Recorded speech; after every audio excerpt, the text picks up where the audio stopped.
Hi friends, இன்றைக்கி என்ன பார்க்க போகிறோம்னா சுண்டை வத்தலும் மணத்தக்காளி வத்தலும் போட்டு தான் நம்ம வத்த குழம்பு வைக்க போகிறோங்க. வத்த குழம்பு எப்படி வைக்கலான்னு பார்க்கலாம். இப்போ கொஞ்சம் வத்த குழம்பு இது வந்து வீட்டில் போட்ட வத்தல் தாங்க. எங்கள் வீட்டில் கொல்லையில் இருந்துச்சா அந்த வத்தல் தாங்க.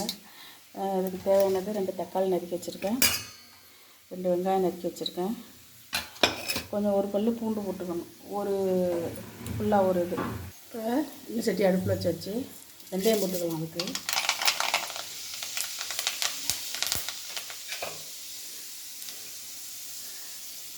கருவேப்பிலை, வெங்காயம், தக்காளி, பூண்டு எல்லாத்தையும் போட்டு வதக்கலாம். வந்து வத்த குழம்பு இருக்கிறதுனால வந்து எல்லாத்தையுமே போட்டுக்கலாம்.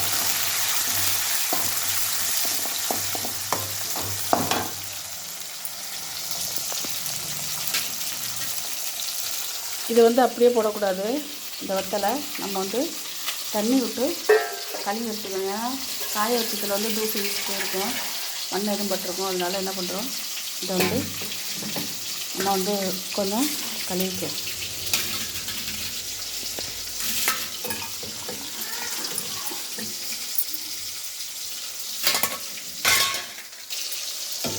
இப்போ இதை கழுவிட்டு தாங்க போடணும். கழுவிட்டு இதோட போட்டுக்கோங்க. தக்காளி இதில் அதிலே போட்டுக்கோங்க.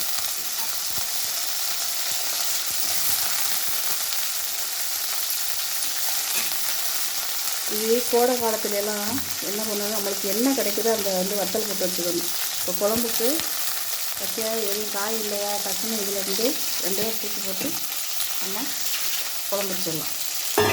வடகம் போட்டு வச்சுக்கோங்க, வத்தல் போட்டு வச்சுக்கோங்க, கறி வடகம் போட்டு வச்சுக்கோங்க.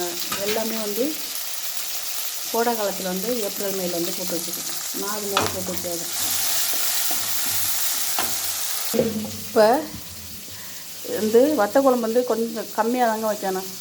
ஏன்னா நிறைய நல்லா காரம் அதெல்லாம் போடுறதுனால நல்லா வந்து கம்மியாக போட்டுக்கோங்க. நான் ஒரு 3 ஸ்பூனு, அது வத்த குழம்பு வந்து நல்லா திக்காக இருக்கணும், அப்போ தான் நல்லாயிருக்கும். ஒரு 2 ஸ்பூனு மிளகாத்தூள். இப்போ என்ன பண்ணணும், ஒரு 1/2 ஸ்பூன் எடுத்து எண்ணெயோட போட்டு வதக்கணும். அப்போ தான் எண்ணெய் பிரிஞ்சு வரையில் நம்மளுக்கு வந்து நல்லா இருக்கும். நல்லா ஹோட்டலில் வைக்கிற குழம்பு மாதிரி இருக்கும். நல்லா நெய் நெருக்கமாக இருந்தால் தான் வத்த குழம்பே வந்து நல்லாயிருக்கும், பார்க்கவே நல்லாயிருக்கும், கலர்ஃபுல்லாக. இப்போ இதில் வந்து என்ன பண்ணியிருக்கேன், உங்கள்கிட்ட சொல்ல மறந்துட்டேன். 2 சொட்டு. இது வந்து எங்கள் வீட்டில் காய்ச்சது தாங்க, எங்கள் அம்மா வீட்டில் காய்ச்சது. எவ்வளோ பெருசாக இருக்குது பற்றிலாம். 2 சொலை வருங்க, அவ்வளோதான். 2 சொலை எடுத்து வெந்நீரில் ஊற போடுங்க. அதான் சீக்கிரம் காலையில் ஸ்கூலுக்கு கொண்டு போகிறதுக்கெல்லாம் வெந்நீரில் போட்டு நல்லா போட்டியெல்லாம் நல்லா ஊறிடும்.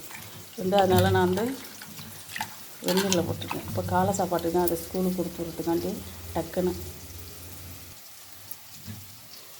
இந்த புளி கரைச்சி வச்சு அவ்வளோதாங்க. நம்ம வந்து குழம்புல ஊற்ற போகிறோம். ஊற்றிட்டு உப்பு போடும். ஒரு கொதி வந்ததுக்கப்புறம் தான் உப்பு போடணும், ஏன்னா ஒரு மாதிரி கடுத்து போயிடும். இந்த பாருங்க,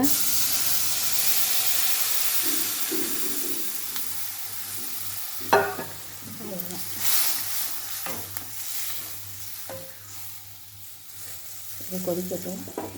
நம்ம கொஞ்சம் தேங்காய் அரைச்சி ஊற்றிக்கலாம். அப்போ தான் கொஞ்சம் இந்த உரப்பு காரமெலாம் கொஞ்சம் கம்மியாக இருக்கும். பிள்ளைங்க கொண்டு போகிறதுனால கொஞ்சம் உரப்பு போட்டுக்கோ. குழம்பு வச்சிருச்சு, முழு உப்புமே போட்டுக்கலாம். இது கொஞ்சம் தேங்காய் அரைச்சி ஊற்றிக்கலாம். கொஞ்சம் காரம் அதிகமாக இருக்குங்களா, தேங்காய் அரைச்சி ஊற்றிக்கலாம். தேங்காய் அரைச்சி ஊற்றிக்கலாங்க. சில பேர் இதில் வெல்லம் போடுவாங்க. நான் வெல்லம்லாம் போடுறதில்ல. தேங்காய் அரைச்சி ஊற்றினோம்னா எதுக்குன்னா ரொம்ப காட்டமாக இருக்குங்களா, அதனால் வெல்லம் போட்டு கொஞ்சம் மிளகு அரைச்சி ஊற்றுவாங்க. உங்களுக்கு தேவைன்னா மிளகு அரைச்சி ஊற்றிக்கோங்க, இல்லாட்டி இப்படி வச்சுக்கோங்க. குழந்தைங்களுக்கு கொடுக்குறாருந்தா இதுமாரி வச்சுக்கோங்க. எங்கள் வீட்டில் சின்ன பசங்க இருக்கிறதுனால நான் இந்த மாதிரி தான். அவ்வளோதான், கட்டிடுச்சுன்னா குழம்பு ரெடி. கொஞ்சம் ஒரு 5 நிமிஷம் கிடக்கட்டு வரேன். அவ்வளோதான் ஃப்ரெண்ட்ஸ், குழம்பு வத்திடுச்சு. வத்துறது தான் வத்த குழம்பு, அப்படியா? பிடிச்சிருந்தா லைக் பண்ணுங்கள், ஷேர் பண்ணுங்கள், கமெண்ட் பண்ணுங்கள், சப்ஸ்கிரைப் பண்ணிக்கோங்க. இப்போ தான் நாங்கள் போகிற வீடியோ வந்து உங்களுக்கு நோட்டிஃபிகேஷனாக வரும். பெல் ஐக்கனை கிளிக் பண்ணிக்கோங்க. வாங்க சாப்பிட்லாம்.